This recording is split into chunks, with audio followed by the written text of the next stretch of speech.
മാണിയുടെ വിയോഗത്തോടെ കേരള രാഷ്ട്രീയത്തിന് നഷ്ടമാകുന്നത് കേരളത്തിലെ തലയെടുപ്പുള്ള നേതാവിനെയാണ്. സംസ്ഥാനത്തെ രാഷ്ട്രീയത്തിൽ വിലസിയ മാണിക്ക് നിരവധി തവണ കപ്പിനും ചുണ്ടിനുമിടയിൽ മുഖ്യമന്ത്രി പദം കൈവിട്ടുപോയിട്ടുണ്ട്. എങ്കിലും സ്വന്തം പേരിൽ നിരവധി റെക്കോർഡുകൾ എഴുതിച്ചേർത്ത നേതാവാണ് കെ എം മാണി. ഏറ്റവും കൂടുതൽ മന്ത്രിസഭകളിൽ മന്ത്രിയായി, ഏറ്റവും കൂടുതൽ അവതരിപ്പിച്ച ധനമന്ത്രി, ഏറ്റവും കൂടുതൽ നിയമസഭകളിലുള്ള മന്ത്രി, ഒരു മണ്ഡലത്തെ ഏറ്റവും കൂടുതൽ കാലം പ്രതിനിധാനം ചെയ്ത നിയമസഭാംഗം തുടങ്ങിയ റെക്കോർഡുകളെല്ലാം മാണിക്ക് സ്വന്തമാണ്. സംസ്ഥാനത്ത് ക്രൈസ്തവരുടെ രാഷ്ട്രീയ മുഖമായി മാറിയതും കേരള കോൺഗ്രസ് എന്ന പാർട്ടിയെ നിർണായക സ്വാധീന ശക്തിയായി വളർത്തിയതും കെ എം മാണി എന്ന നേതാവിന്റെ ഇച്ഛാശക്തിയും ദിഷണാശാലിത്വവുമാണ്. കോട്ടയം ജില്ലയിലെ മീനച്ചൽ താലൂക്കിലെ മരങ്ങാട്ടുപള്ളിയിൽ കർഷക ദമ്പതികളായ തൊമ്മൻ മാണിയുടെയും ഏലിയാമ്മയുടെയും മകനായി 1933 ജനുവരി 30 മാണിയുടെ ജനനം. മദ്രാസ് ലോ കോളേജിൽ നിന്ന് നിയമബിരുദം നേടി. ഹൈക്കോടതി ജഡ്ജ് പി ഗോവിന്ദ മേനോന്റെ കീഴിൽ 1955 കോഴിക്കോട് അഭിഭാഷകനായി ചേർന്നു. ഇതിനിടെ കോൺഗ്രസിലൂടെ പൊതുരംഗത്ത് സജീവമായി വന്നു. കോൺഗ്രസ് മരങ്ങാട്ടുപള്ളി വാർഡ് പ്രസിഡന്റായിട്ടായിരുന്നു രാഷ്ട്രീയത്തിൽ തുടക്കം കുറിക്കുന്നത്.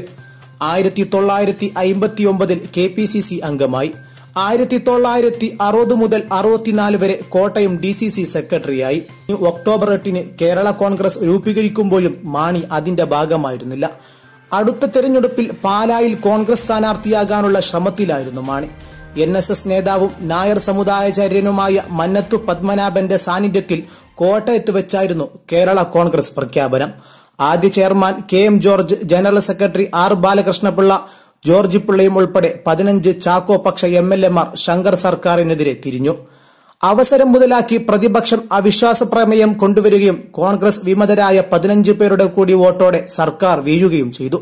സെപ്റ്റംബർ 8 സർക്കാർ രാജിവെച്ചത്. കൃത്യം ഒരു മാസം തികഞ്ഞപ്പോഴായിരുന്നു കേരള കോൺഗ്രസിന്റെ പിറവി. 1965 മാർച്ച് 4 നടന്ന നിയമസഭാ തെരഞ്ഞെടുപ്പിൽ പാലാ സീറ്റിലേക്ക് കോൺഗ്രസ് മാണിയെ പരിഗണിച്ചില്ല. രോഷാകുലനായ മാണി കേരള കോൺഗ്രസിലെത്തുകയായിരുന്നു. പാലയിൽ നിന്ന് കേരള കോൺഗ്രസ് ലേബലിൽ KM നിയമസഭയിലേക്ക് വിജയിച്ചു.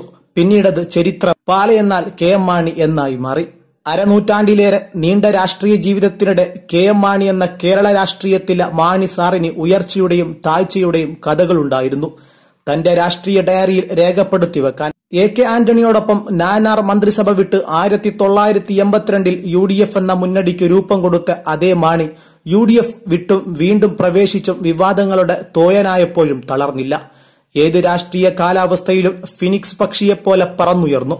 പക്ഷെ ചരൽക്കുന്നും ചർച്ചകളുമില്ലാത്ത മരണക്കിടക്കയിൽ നിന്ന് ഒരിക്കൽ കൂടി പറന്നുയർന്നെത്താൻ രാഷ്ട്രീയ ചാണിക്കന് ശക്തിയില്ലാതെയായിപ്പോയി. കേരള കോൺഗ്രസിനെ കുറിച്ച് പറയുമ്പോഴെല്ലാം രാഷ്ട്രീയ നിരീക്ഷകരും മാധ്യമപ്രവർത്തകരുമെല്ലാം ആദ്യം പറയുന്ന വാക്കുകൾ വളരും തോറും വളരുകയും ചെയ്യുന്ന പാർട്ടി എന്നാണ്.